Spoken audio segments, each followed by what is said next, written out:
بحث ادب و احترام، وگرنه با 2 تا جمله تو جمع میتونیم رنگ صورت تو عوض کنیم. ادعای بزرگی نداریم، ولی خب از ذات خودمون مطمئنیم.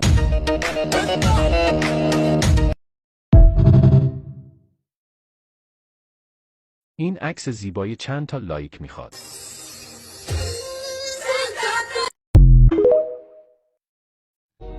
خدایا تو با من باشی کافی است، بگذار عالمی از ما جدا گرده.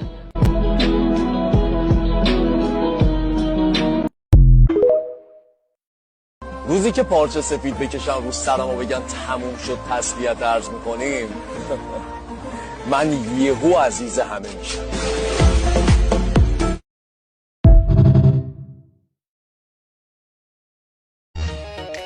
بحث ادب و احترام، وگرنه با 2 تا جمله تو جمع میتونیم رنگ صورت تو عوض کنیم. ادعای بزرگی نداریم، ولی خب از ذات خودمون مطمئنیم.